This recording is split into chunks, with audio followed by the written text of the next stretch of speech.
Hi, it's Mike DelSignore, Massachusetts OUI lawyer. In today's video, I want to talk about what are the penalties for a first offense OUI. So first offense OUI, first thing you should know is you're not likely looking at jail time. While it's theoretically possible, the maximum penalty is 2.5 years in the House of Correction.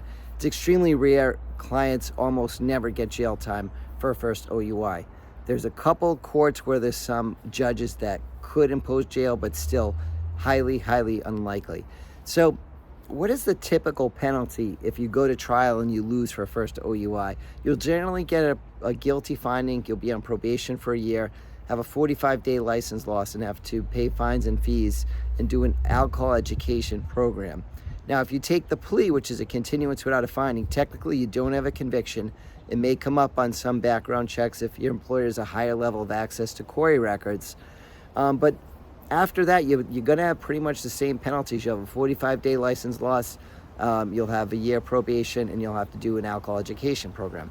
Now, theoretically, the penalties can be higher. There is a provision in the law where you can have a 1-year license loss for first OUI, but I haven't seen it. I've been doing this for a very long time, and judges in Massachusetts generally don't punish people for going to trial.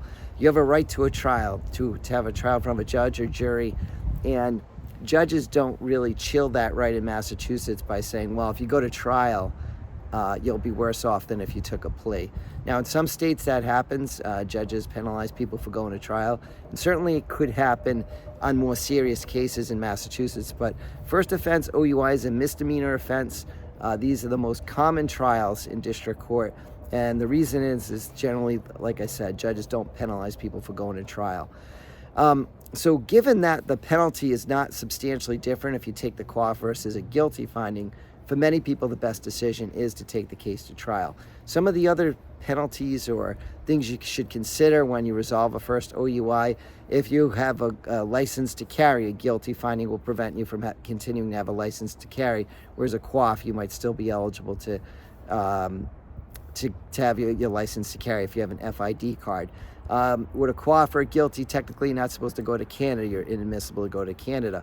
In some other states, if you have, say, a New Hampshire license, they generally don't treat the quaff the same way as a guilty finding. So if you have an out-of-state license, the quaff might be more of a benefit to you than if you're a Massachusetts driver. But for a Massachusetts driver, quaff is going to count as a conviction.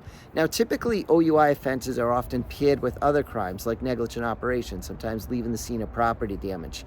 In those cases, if you get a continuance without a finding on, say, a negligent operation or leaving the scene of property damage, the continuance without a finding doesn't have a license consequence. So it's only with an OUI that a quaff essentially is the same as a guilty in terms of how the RMV looks at the case. So often when we're taking these cases to trial, we'll resolve the other charges like the negligent operation, leaving the scene, and try to resolve the civil cases, leaving the judge or jury to decide solely the OUI.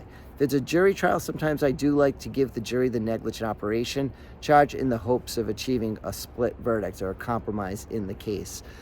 So I handle these cases every day in court. The courts vary in terms of how I handle the cases. Some courts you're more likely to do a bench trial. Some you're more likely to do a jury trial.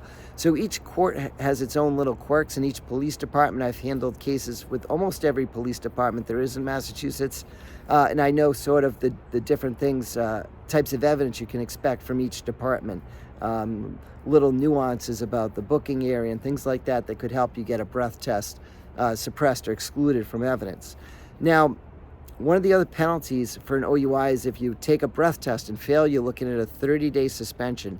Now, the 30 days ends if you resolve the case prior to the expiration of the 30 days. So if you plea out fast, let's say you look at the case, you took a breath test and you realize you can't win the case, and you go back within a week, then your 30-day suspension is over. You have a 45-day suspension from the date of the plea. If you waited, say, 35 days, you would have completed your 30-day suspension. If you then resolve the case, you'd have a new 45-day suspension. If you refuse a breath test, you're looking at a 6-month suspension. That's in addition to the 45-day suspension.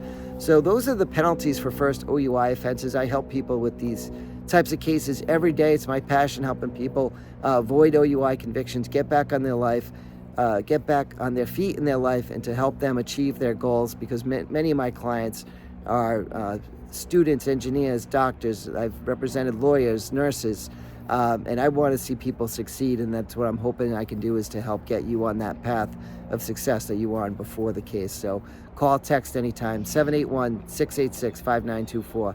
My name is Mike DelSignore. I'm here to help.